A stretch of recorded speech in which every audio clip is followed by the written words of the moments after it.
Hi friends, குழந்தைங்களுக்கு ரொம்ப பிடிச்ச டேஸ்டியான ஹெல்த்தியான கேரட் பாயசம் எப்படி பண்ணுறதுன்னு பார்க்கலாம் வாங்க.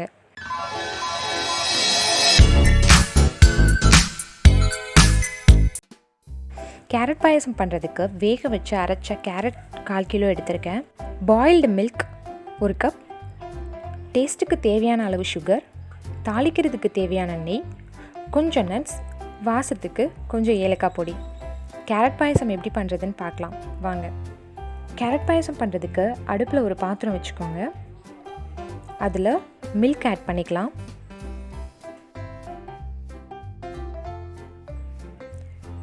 கேரட் பேஸ்ட் ஆட் பண்ணிக்கலாம். இது ரெண்டையும் ஒரு 2 மினிட்ஸ் நல்லா மிக்ஸ் பண்ணிக்கோங்க.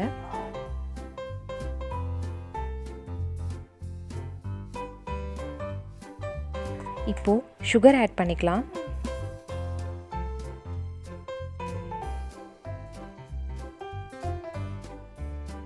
ரொம்ப நேரம் கொதிக்க தேவையில்லை, நம்ம ஆல்ரெடி ரெண்டையுமே பாயில் பண்ணியிருக்கோம். ஸோ கொஞ்ச நேரம் கொதிச்சா போதும்.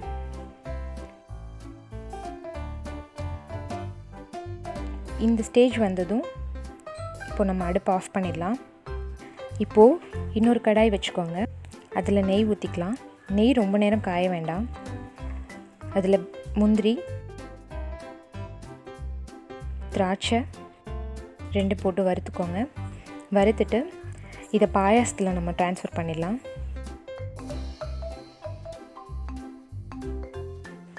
இப்போது நம்ம கட் பண்ணி வச்சுருக்க நட்ஸ் ப்ளஸ் ஏலக்காய் பொடி இந்த ஸ்டேஜில் ஆட் பண்ணிவிட்டு ஒரு பவுலில் ட்ரான்ஸ்ஃபர் பண்ணிடலாம். அவ்வளோதான், ரொம்பவே டேஸ்டியான ஹெல்த்தியான கேரட் பாயசம் ரெடி ஆயிடுச்சு. நான் இதில் டெக்கரேஷனுக்காக ஆல்ரெடி அரைச்சி வச்ச கேரட் பேஸ்ட் எடுத்திருக்கேன். அது மேலே ஒரு செர்ரி வச்சு இப்படியே சர்வ் பண்ணிடலாம். நம்மளோட கேரட் பாயசத்தை நம்ம ருத்துக்குட்டி டேஸ்ட் பண்ண போகிறாங்க. வாங்க பார்க்கலாம்.